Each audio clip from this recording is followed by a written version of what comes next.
থাকতে পারলাম না মদিনা, যাইতে পারলাম না মদিনা, দেখতে পারলাম না মদিনা। নাম কত সুন্দর,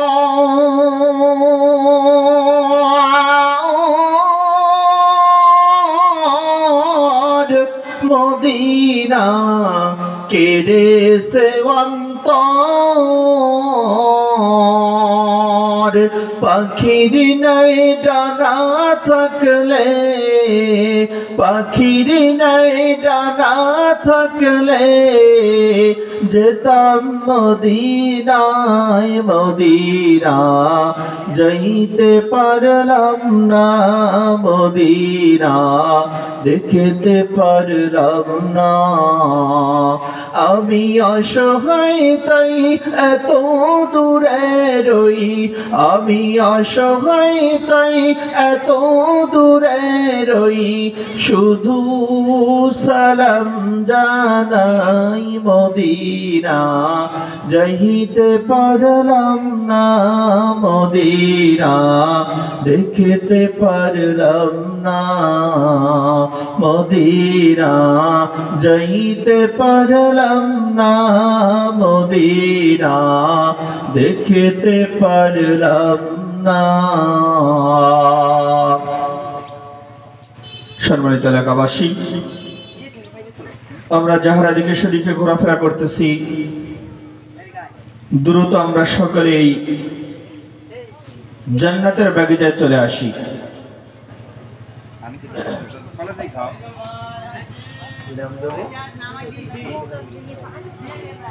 এখন আপনাদের সম্মুখে কোরআন ও হাদিস থেকে মূল্যবান তাকরীর পেশ করবেন মৌলভী বেলাল হোসাইন বেলালী, মৌলভী সাইফুল ইসলাম বেলালী সাহেব।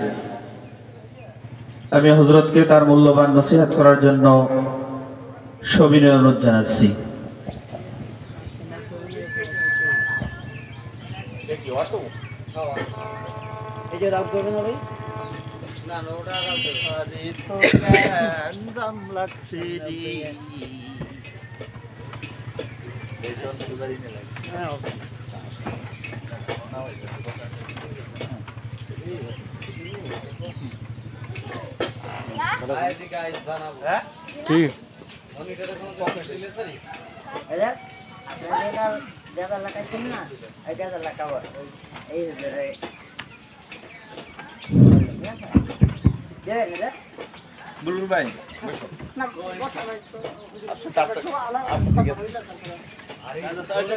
السلام عليكم ورحمة الله وبركاته.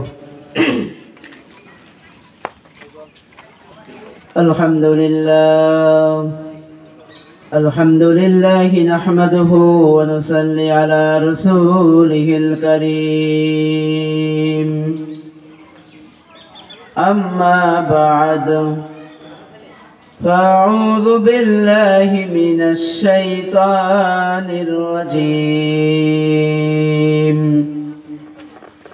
بسم الله الرحمن الرحيم. يا أيها الذين آمنوا اتقوا الله وقولوا قولا سديدا. وقال تعالى في شان حبيبه: إن الله وملائكته يصلون على النبي يا أيها الذين آمنوا صلوا عليه وسلموا تسليما. اللهم صل على محمد وعلى آل محمد كما صليت على إبراهيم وعلى آل إبراهيم إنك حميد مجيد.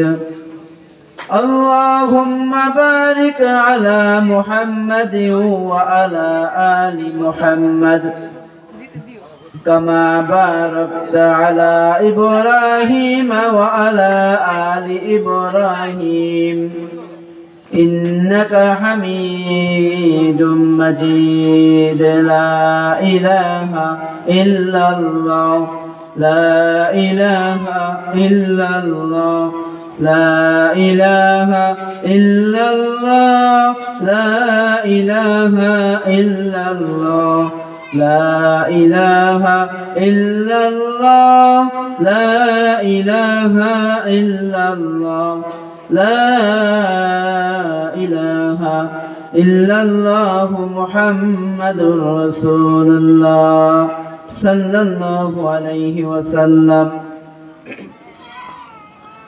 আলহামদুলিল্লাহ। ঐতিহ্যবাহী শ্রীপলবাড়ি জামে মসজিদ যুব সমাজের উদ্যোগে 21 ফেব্রুয়ারি 2025 রোজ শুক্রবার আজকের মাহফিলের সভাপতি হিসেবে আসন গ্রহণ করবেন জনাব খোরশেদ আলম মোল্লা। আজকের মাহফিলের প্রধান বক্তা হিসেবে তাশরিফ আনবেন হাফেজ মাওলানা শরীফ বিন সাইদ সাহেব। উপস্থিত থাকিবেন আরো হাফেজ মাওলানা মুফতি রাসেল মোল্লা আহমদ সাহেব, 24 পরগনা ভারত, দিগার উলামা ইকরাম, আশপাশ থেকে আগত মুরাব্বি আজম,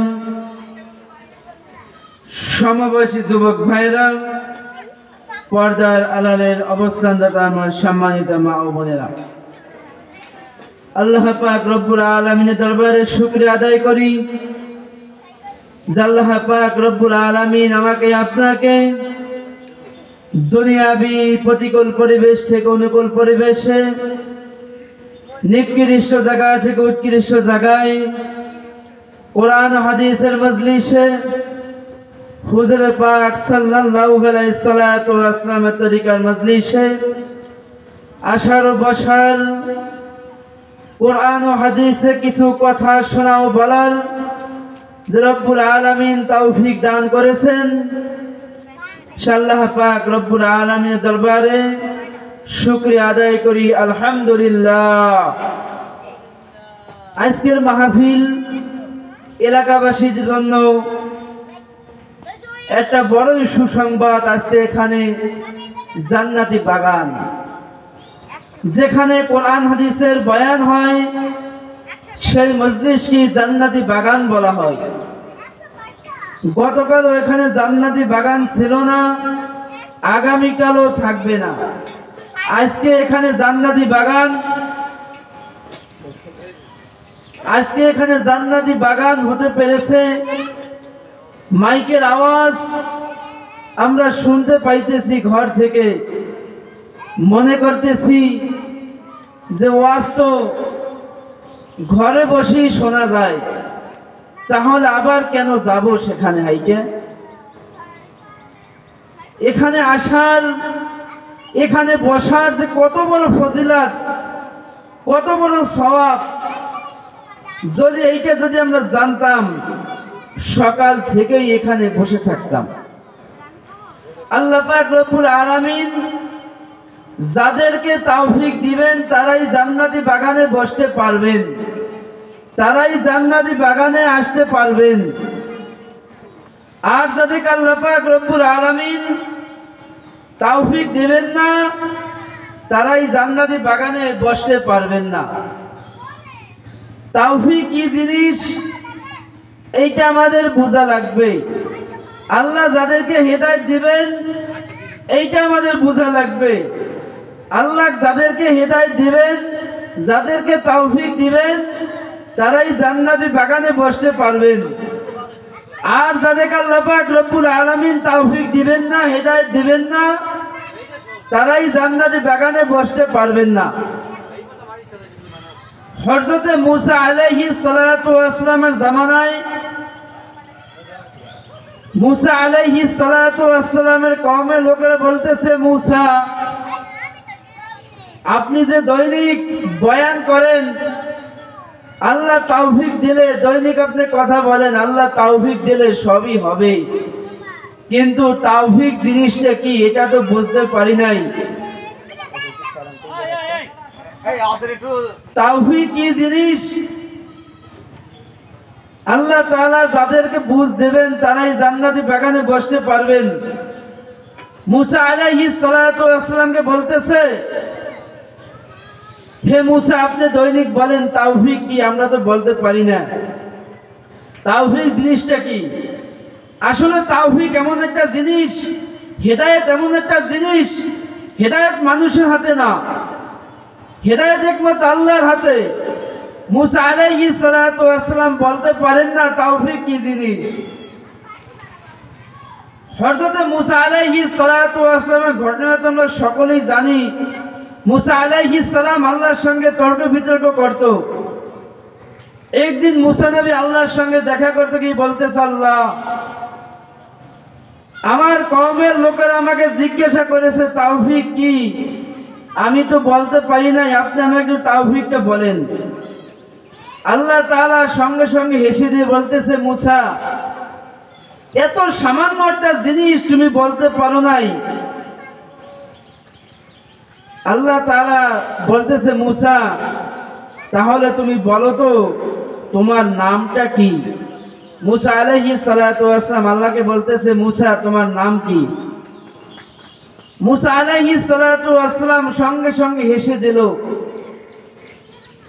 হেসে দিয়ে বলতেছে, আল্লাহ আপনি কি আমার সঙ্গে মজা করতেছেন, তামাশা করতেছেন? আপনি আমার নাম ধরে আপনি আমাকে বলেছেন মুসা তোমার নাম কি? আমি তো বলেই দিয়েছি, আপনি তো আমার নাম জানেন, তাহলে আপনি আমাকে আবার কেন জিজ্ঞেস করলেন? আল্লাহ পাক রব্বুল আলামিন বলতেছে, মুসা তোমার নাম তোমার জবান দ্বারা তুমি একটু বলো, তোমার জবান দ্বারা শুনতে বলো ভালো লাগে। মুসা আলাইহিস সালাম বলতেছে, আল্লাহ তাহলে আমি বলতেছি আমার নাম হইতেছে মুসা, আর বলতে পারে না। হযরত মুসা আলাইহিস সালাতু ওয়াসসালাম বারবার চেষ্টা করতেছে, বলতেছে আমার নাম আমার নাম আমার নাম, কিন্তু মুসা আর বলতে পারে না।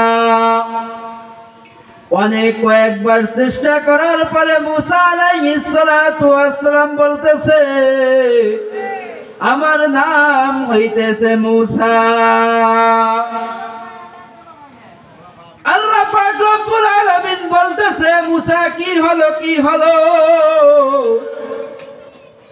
আমি তোমাকে কয়েকবার প্রশ্ন করেছি, মুসা তোমার নাম কি, তোমার নাম কি? তুমি চেষ্টা করেছো আমার নাম, মুসা কেন বলতে পারলে না?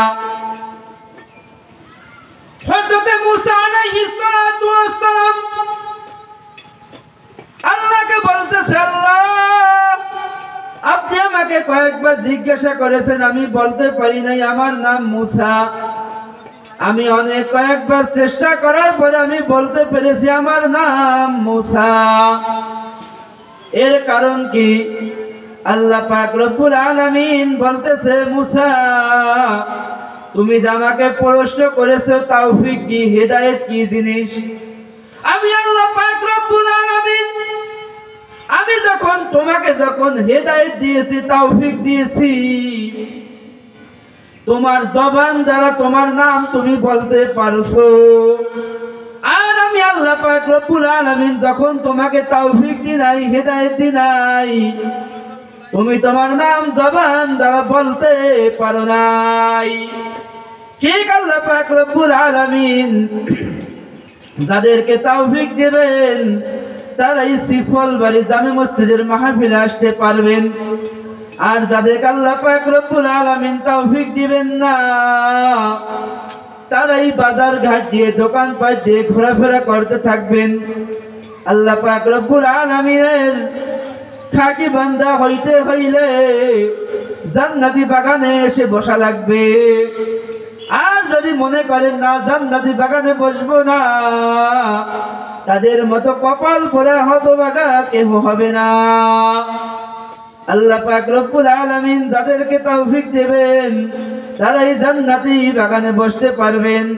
আর যাদেরকে আল্লাহ পাক রব্বুল আলামিন তৌফিক দিবেন না তারাই জান্নাতি বাগানে বসতে পারবেন না। আল্লাহ পাক রব্বুল আলামিনের পবিত্র কালামুল কারীম থেকে একটি আয়াতে কারিমা তেলাওয়াত করেছি। আল্লাহ পাক রব্বুল আলামিন আয়াতের ভিতর বলতেছে, ইয়া আইয়ুহাল্লাযীনা আমানুত্তাকুল্লাহ, হে মুমিনগণ তোমরা আমাকে ভয় করো। ভয় করার মতো মুমিন বান্দা কারা? যারা আল্লাহ তাআলার প্রতি ঈমান এনেছে তারাই মুমিন বান্দা। যারা কালিমা পড়ে নিয়েছে লা ইলাহা ইল্লাল্লাহু মুহাম্মাদুর রাসূলুল্লাহ, তারাই হইতেছে মুমিন, তারাই হইতেছে আল্লাহ তাআলা মুমিন বান্দা।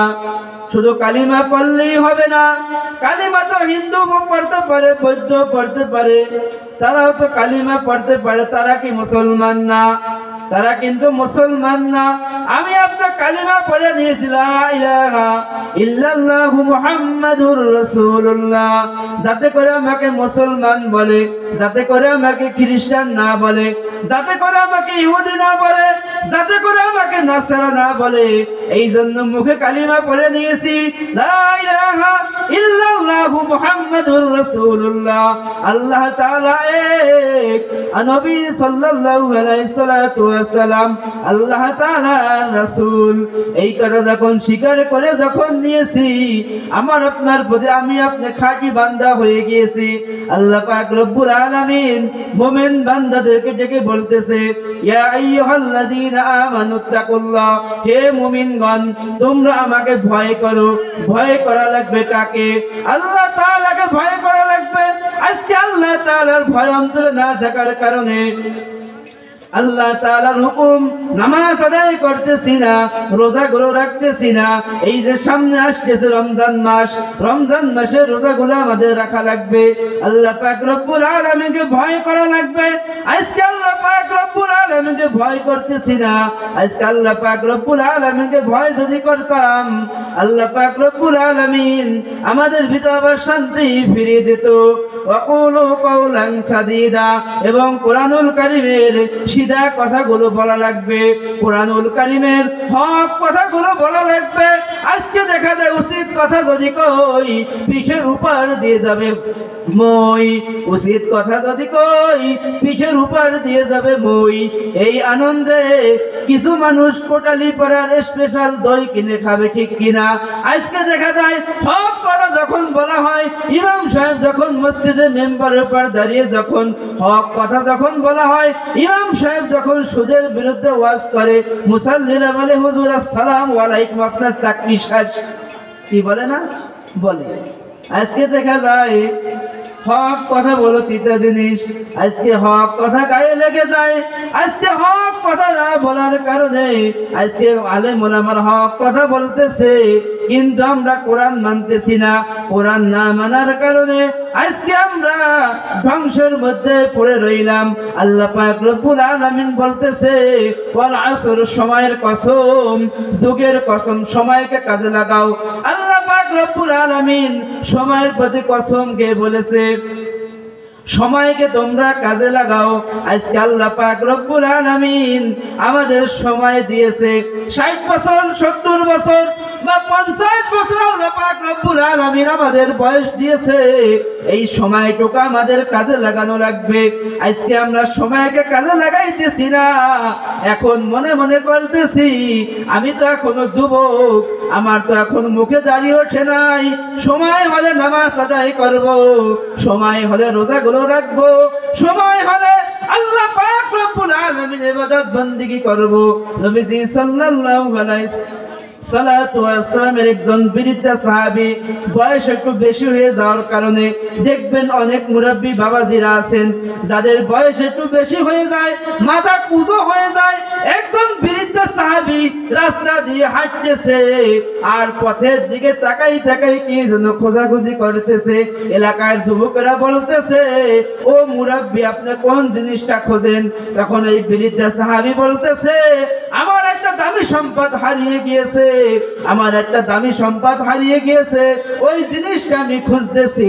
তখন এলাকার যুবকরা বলতেছে, আপনি যে জিনিসটা খুঁজতেছেন বাজার গিয়ে কিনতে পারবেন। তখন এই বৃদ্ধা সাহাবী বলতেছে, না না, আমার যে সম্পদটা হারিয়ে গিয়েছে এটা কোনো বাজারও পাওয়া যাবে না, কোনো জায়গায় পাওয়া যাবে না। তখন যুবকরা বলতেছে, ও মুরব্বী, আপনার কোন জিনিসটা হারিয়ে গিয়েছে? তখন ওই বৃদ্ধা সাহাবী বলতেছে, আমার যৌবন নামক জিনিসটা হারিয়ে গিয়েছে। আল্লাহ পাক রব্বুল আলামিন যৌবন কাল দিয়েছে।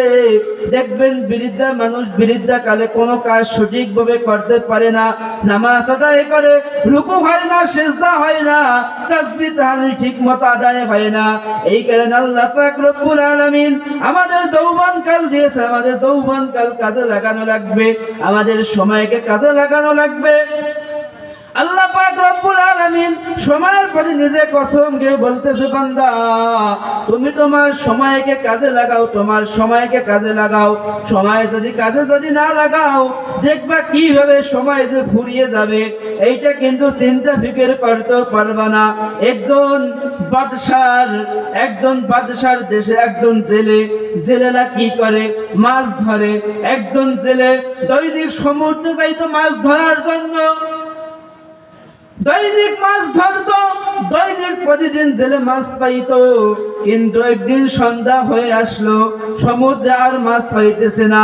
যখন সন্ধ্যা হয়ে আসলো, সমুদ্রে জাল নিক্ষেপ করলো, জালের ভিতর হীরার একটা দামি একটা সম্পদ জালের ভিতর চলে আসলো, হীরার একটা টুকরা চলে আসলো। ওই জেলে ওই হীরার একটা টুকরা দেখে খুব আনন্দিত হয়ে সকালবেলা বাজারে বিক্রি করার জন্য নিয়ে গেল। বাজারের লোকেরা জড়ো হয়ে গেল। তখন বলতেছে, ও জেলে, আজকে কি জিনিস বাজারে এনেছো? তখন বলতেছে, আমি গতকাল সারাদিন মাছ পাই নাই, সন্ধ্যা যখন হয়ে আসছে আমার জালের ভিতরে এই দামি একটা জিনিস জালের ভিতরে এসেছে, এই জিনিসটা আমি বিক্রি করব। ওই বাজারের লোকেরা বলতেছে, ও জেলে, আজকে যে তুমি বাজারে যে জিনিসটা এনেছো এইটা তো আমরা কেহই কিনতে পারবো না, এর দাম যে কত আমরা কেহই জানি না। তখন এই জেলে বাজারের লোকের যে বলতেছে, ও বাজারের ভাইরা, আমি যে জিনিসটা এনেছি আমি এইটা বিক্রি যদি করতে পারি, আমার ছেলে সন্তানরা হয়তো না খেয়ে থাকবে, এখন আমি কি করতে পারি? তখন এই বাজারের লোকেরা বলতেছে, ও জেলে যাও, চলে যাও আমাদের দেশের বাদশাহের কাছে চলে যাও। ওই বাদশা হয়তো আপনার ওই দামি সম্পদটা কিনতে পারবে। ওই বাদশার কাছে নিয়ে যাওয়া হলো। ওই বাদশাকে যখন ওই হীরার টুকরা যখন দেওয়া হইল, বাদশা খুব খুশি হয়ে বলতেছে, ও জেলে, তোমার এই হীরার টুকরার দামটা কত? তখন ওই বাদশা বলতেছে, তোমার এই হীরার টুকরার দামটা কত? তখন ওই জেলে বলতেছে, হে বাদশা, আমি বাজারে গিয়েছিলাম এই হীরার টুকরাটা বিক্রি করার জন্য, কোনো মানুষ কিনতে পারে নাই, আপনার কাছে আমাকে পাঠিয়েছে, আপনি একটা ন্যায্য মূল্য দেন, আপনি যা দেবেন, আপনি খুশি হয়ে যা দেবেন এতেই আমি খুশি। তখন এই জেলে বলতেছে, আচ্ছা ঠিক আছে, আপনি যা দেবেন এতেই আমি খুশি। তখন এই বাদশা বলতেছে, ও জেলে, আমি তোমাকে এত একটা সম্পদ তুমি আমাকে দিয়েছো, আমাকে খুশি করেছো, যাও তুমি যখন নিয়েছো আমি তোমাকে 1 ঘন্টা সময় দেব, 1 ঘন্টা সময় দেব, আর আমি আমার রাজমহল খুলে দেব। আমার রাজমহল থেকে তোমার মনে যা চাই তুমি সব কিছু নিয়ে যাবা। যদি আমার সিংহাসন ধরে যদি নিয়ে যাও, আমি এতে রাগান্বিত হব না, কারণ আজকে তুমি আমাকে এত পরিমাণ খুশি করেছো। এই কথা বলিয়া ওই বাদশা তার রাজমহল খুলে দিল। রাজমহলের ভিতরে ওই জেলে প্রবেশ করলো। জেলে যখন ডান দিকে তাকায় ভালো লাগে, বাম দিকে তাকায় ভালো লাগে, উপরের দিকে তাকায় ভালো লাগে, যেদিকে তাকায় সেদিকেই ভালো লাগে, সব দিকে তাকাইতেছে। সময় কিন্তু 1 ঘন্টা, সময় কিন্তু 1 ঘন্টা। আর তার রাজমহলের ভিতর বাদশা ঢুকে এদিক তাকায় ওদিক তাকায়, যাই দেখে সবই ভালো লাগে। তখন বাদশা যখন যেখানে রাত্র যাপন করে সেই ঘরের ভিতর প্রবেশ করলো, আর ওই জেলে চিন্তা ফিকির করলো, হায় হায় আমি কি করলাম, আমি সারা জীবন নোংরা জায়গায় ঘুমে আসছি, আমার বিছানা ভালো ছিল না, আমার ল্যাপ তোষক ভালো ছিল না, আমি আরামের সহিত ঘুমাইতে পারি নাই। আজকে সময় তো 1 ঘন্টা 60 মিনিট সময়, 30 মিনিট আমি ঘুমাইব, আর 30 মিনিট এই বাদশার রাজমহল থেকে আমার মনে যা চায় আমি সব কিছু নিয়ে যাব। এই চিন্তা ফিকির করিয়া যখন ওই জেলে যখন বাদশার কামরা যখন ঘুমাইলো, কিছু সময় পরে 1 ঘন্টা সময় শেষ হয়ে আসলো। বাদশাহ সৈন্যদেরকে বলতেছে, যাও গিয়ে দেখো, যাও 1 ঘন্টা হয়ে গিয়েছে, গিয়ে দেখো জেলের কি অবস্থা। এসে দেখতেছে জেলে আরামের সহিত নাক ডেকে ঘুমাইতেছে। তখন জেলেকে ঘুম থেকে ডাকা হলো, জেলে ঘরের দিকে তাকাই দেখতেছে 1 ঘন্টা সময় শেষ হয়ে গিয়েছে। বলতেছে, বাদশাহ আপনি আমাকে 1টা ঘন্টা সময় দিয়েছেন, 1টা ঘন্টা যে ঘুমের মাধ্যমে শেষ হয়ে যাবে আমি এইটা বুঝতে পারি নাই। আমি যদি পারতাম 1টা ঘন্টা সময় এরকম শেষ হয়ে যাবে, তাহলে আমি না ঘুমিয়ে আমি আমার সময়কে কাজে লাগাইতাম। তাহলে আল্লাহ পাক রব্বুল আলামিন যে আমাদের সময় দিয়েছে 60 বছর, 50 বছর বা 30 বছর সময় দিয়েছে। এখন যদি ওই জেলের মতো যদি মনে করি সময় তো 60 বছর, সময় তো 50 বছর, এখনো মুখে দাঁড়িয়ে ওঠে নাই, ইবাদত বন্দি করার সময় আরো আছে, এই চিন্তা ফিকির যদি করি তাহলে ওই জেলের মতো সময় শেষ হয়ে যাবে। ওই জেলে বলতেছে তখন, বাদশাহ আপনি আমাকে অন্তত পক্ষে 1টা মিনিট সময় দেন, যাতে করে আপনার রাজমহল থেকে 1টা বস্তা আটা বা 1টা বস্তা চিনি নিয়ে আমার ছেলে সন্তান নিয়ে খাইতে পারি। তখন এই বাদশাহ বলতেছে, না তোমাকে আর 1 মিনিটও সময় দেব না, তোমাকে সময় দিয়েছিলাম 1 ঘন্টা, তুমি তোমার সময়কে কাজে লাগাও নাই। এই কেন আল্লাহর হাবিব সাল্লাল্লাহু আলাইহি সাল্লাতু ওয়াসসালাম বলেন, হুব্বুদ দুনিয়া রাসু কুল্লি খতিয়া, দুনিয়ার মহব্বত সমস্ত গুনাহের মূল। আজকে দুনিয়ার মহব্বতে পড়িয়া সময়কে গেছে ভুলিয়া আল্লাহ পাক রব্বুল আলামিন যে সময় দিয়েছে, এই সময়ের কসম কে বলছে, বান্দারা তুমি তোমার সময়কে কাজে লাগাও। সময় কাজে যদি না লাগাও, ইন্নাল ইনসানা লাফি খুস, নিশ্চয়ই মানুষ ক্ষতিগ্রস্ত। ও বান্দারা তোমরা যদি সময় কাজে যদি না লাগাও তাহলে তোমরা ক্ষতিগ্রস্তর মধ্যে পড়ে যাবা। আজকে দেখা যায় ওয়াজ মাহফিল বেশি হইতেছে, মসজিদ মাদ্রাসা বেশি হইতেছে, আলেম ওলামা বেশি, সব কিছু বেশি, কিন্তু মুসলমান মাইর খাইতেছে বেশি। কেন মাইর খাইতেছে? মুসলমানের ভিতর মিল নাই। মুসলমান খাউন দেখলে আউগায়, মুগুর দেখলে পৌঁছাইয়া যায়। এই কারণে মুসলমানদের ভিতর মিল না থাকার কারণে আজকে মুসলমান ধ্বংসের মধ্যে। কিন্তু তারা ক্ষতিগ্রস্ত হবে না, তারা ধ্বংস হবে না, ইল্লাল্লাযীনা আমানু, যারা ঈমান এনেছে তারা কখনো ধ্বংস হবে না, তারা কখনো ক্ষতিগ্রস্ত হবে না। ওয়ামিলুস সালিহাত, এবং নেক আমল করেছে। ওয়াতাওয়াসাউ বিল হক, এবং যারা হকের দাওয়াত দিয়েছে। ওয়াতাওয়াসাউ বিস সবর, এবং যারা সবর করেছে তারা কখনো ধ্বংস হবে না, তারা কখনো ক্ষতিগ্রস্ত হবে না। এই কারণে আল্লাহ পাক রব্বুল আলামিন যে আমাদের সময়গুলো দিয়েছে, আমাদের সময়গুলো কাজে লাগানো লাগবে। আল্লাহর ভয় আমাদের অন্তরে ঢুকানো লাগবে। আল্লাহকে ভয় যদি করতে যদি পারি, আল্লাহ পাক রব্বুল আলামিন অবশ্যই আমাদের আল্লাহ পাক রব্বুল আলামিন মাফ করে দেবে। এই কারণে আল্লাহ পাক রব্বুল আলামিনকে বেশি বেশি করে ভয় করা লাগবে, আল্লাহর ইবাদত বন্দেগী করা লাগবে। আপনি যত গুনাহ কাটা করেন না কেন, যদি আল্লাহ পাক রব্বুল আলামিনের কাছে মাফ যদি চাইতে পারেন, আল্লাহ পাক রব্বুল আলামিন অবশ্যই আপনাকে মাফ করে দেবে। আপনি যত গুনাহ খাতা করেন না কেন, আল্লাহ সব কিছু মাফ করে দেবে। হযরত আবু বকর সিদ্দিক রাদিয়াল্লাহু তাআলা আনহু যখন কুফা নগরীতে আগমন করলো, কুফাবাসীর ভিতরে একজন যুবক মারা গিয়েছিল। ওই যুবকের নাম জুরাত। তিনি কিভাবে গুনার কাজ করত, যত গুনার কাজ করত, যত খারাপি কাজ ছিল, সব খারাপি কাজ ওই জুরাত নামক ব্যক্তি করত। হঠাৎ তিনি জুরাত নামক ব্যক্তি মারা গেল। ওই দিন কি আবু বকর সিদ্দিক রাদিয়াল্লাহু তাআলা আনহু কুফা নগরীতে আগমন করলো।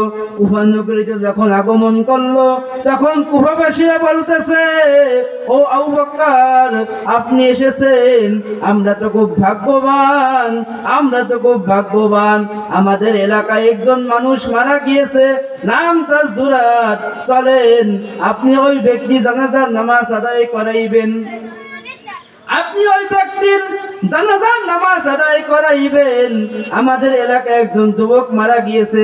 আবু বকর সিদ্দিক রাদিয়াল্লাহু তাআলা আনহু বলতেছে, চলো চলো চলো, ওই ব্যক্তির দাফন কাজ সম্পন্ন করা হবে।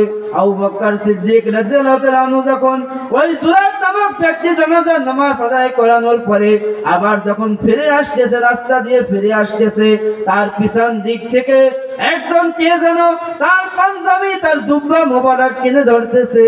আবু বকর পিছনের দিকে তাকিয়ে দেখতেছে, একজন বৃদ্ধা মহিলা আবু বকরের জুব্বা মোবারক কিনে ধরছে। আবু বকর বলতেছে, ও মাগো, আপনি কে, আপনি কে? তখন বলতেছে, আপনি নিশ্চয় আবু বকর, আমি শুনেছি আপনি নাকি যে ব্যক্তি জানাজার নামাজ কিছু সময় আগে আদায় করেছেন, ওই ব্যক্তি আর কেউ নয়, ওই ব্যক্তি আমার একমাত্র সন্তান। যখন জুরাত যখন মারা গেল, আমি আমার কানে যখন শুনতে পেলাম আমার সন্তান মারা গিয়েছে, আমি সঙ্গে সঙ্গে বেহুশ হয়ে গেলাম, আমার হুঁশ ফিরে আসে নাই। যখন আমার হুঁশ ফিরে আসলো, আমার যখন হুঁশ যখন ফিরে আসলো, তখন কুফাবাসীরা বলতেছে, ও জুরাতের মা, আপনার সন্তানের কপাল খুলে গিয়েছে। আমি তখন বললাম, কিভাবে? তখন বলতেছে, আপনার সন্তানের জানাজার নামাজ আর কেউ আদায় করেন নাই, আদায় করাইছেন, আপনার সন্তানের জানাজার নামাজ পড়াইয়াছেন আবু বকর। এই কথা আমি যখন শুনতে পেলাম, আমি সঙ্গে সঙ্গে রাস্তায় চলে আসলাম। আমি হয়তো ভাবতে পেরেছি আপনি হয়তো এই রাস্তা দিয়ে যাবেন। এই কথা বলার পরে আপনি রাস্তা দিয়ে এসেছেন, এখন আপনার কাছে একটা দাবি, আমি আমার সন্তানকে দেখতে পারি নাই, মৃত্যুবরণ যখন করেছে আমি আমার সন্তানকে দেখতে পারি নাই। আমার সন্তান আমার সঙ্গে খারাপ ব্যবহার করেছে, আমার সঙ্গে দুর্ব্যবহার করেছে, কিন্তু আজকে আমার সন্তান মারা গিয়েছে, আমি আমার সন্তানকে দেখতে পারি নাই।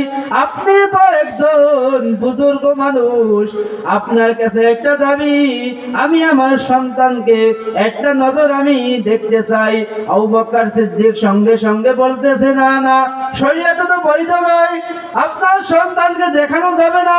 মানুষের দাফন কাফন যখন শেষ হয়ে আসে, দ্বিতীয়বার দেখার আর কোনো সুযোগ হয় না, আর কোনো সুযোগ হবে না। আপনার সন্তানকে দেখানোর জন্য দেখাইতে পারবো না। তখন ওই মহিলা বলতে, আবু বকর, আমি তো জানি দেখাইতে পারবেন না, কিন্তু আপনার সঙ্গে আল্লাহ নবীজির সঙ্গে ভালো একটা সম্পর্ক আছে, আপনার সঙ্গে আল্লাহর সঙ্গে ভালো একটা সম্পর্ক আছে, আপনি একটু মুরাকাবায় বসে যান, আর যদি আল্লাহ তাআলার হুকুম যদি হয় আমার সন্তানকে একটিবার দেখাইবেন, আর যদি আল্লাহর হুকুম যদি না হয় আমি আমার সন্তানকে দেখবো না, কোনো সমস্যা নাই। আবু বকর সিদ্দিক রাদিয়াল্লাহু তাআলা আনহু চলে গেল।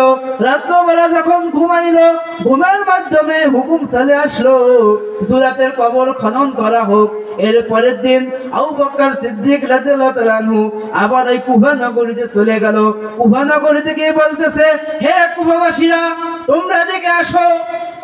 সমস্ত কুফাবাসীরা এক জায়গায় জড়ো হয়ে গেল। জড়ো হওয়ার পরে তখন বলতেছে, চলো জুরাতের কবরের কাছে চলো, জুরাতের কবরের কাছে চলো, জুরাতের কবর খনন করা হোক, জুরাতের কবর খনন করব। তখন বলতেছে কুফাবাসীরা হতবাক, বলতেছে আবু বকর আপনি কি পাগল হয়েছেন নাকি? গতকাল তার জানাজার নামাজ সম্পন্ন করলেন, আপনি নিজ হাত দ্বারা তার দাফন কাফন করলেন, আজকে আপনি আবার হুকুম দিতেছেন তার কবর খনন করা হোক, কারণ কি? আবু বকর বলতেছে কারণ আমি পরে বলবো, আগে চলো তার কবর খনন করা হোক। সমস্ত কুফাবাসীরা জুরাত নামক ব্যক্তির কবরের কাছে চলে গেল, গিয়ে তার কবর খনন করা হলো। কবর খনন করার পরে আবু বকরকে বলা হলো, বলতেছে চলো, কি কারণে? আবার হুকুম আসলো জুরাতের কবর খনন করা হবে। কবর যখন খনন করা হলো, কবর খনন করা হলো, কবর খনন করার সঙ্গে সঙ্গে আবু বকর সিদ্দিক যখন ওই কবরের ভিতর যখন তাকাইলেন, কবরের ভিতর তাকিয়ে আবু বকর সিদ্দিক ওই কবর উপর বেহুশ হয়ে পড়ে রইল। আবু বকরের হুঁশ ফিরে আসলো। ঘটনা অনেক লম্বা, সংক্ষিপ্ত শেষ করতেছি। আবু বকরের হুঁশ ফিরে আসলো, বলতেছে ও কুফাবাসীরা, এই যার কবর খনন করা হইল এই ব্যক্তি কেমন ছিল তোমরা আগে বলো। কুফাবাসীরা বলতেছে বলবো, আপনি কি কোন জিনিস দেখিয়া আপনি বেহুশ হয়ে পড়ে গেলেন? তখন বলতেছে আমি বেহুশ হইলাম কোন কারণ আমি বলবো, আগে বলো জুরাত নামক ব্যক্তি কেমন ছিল।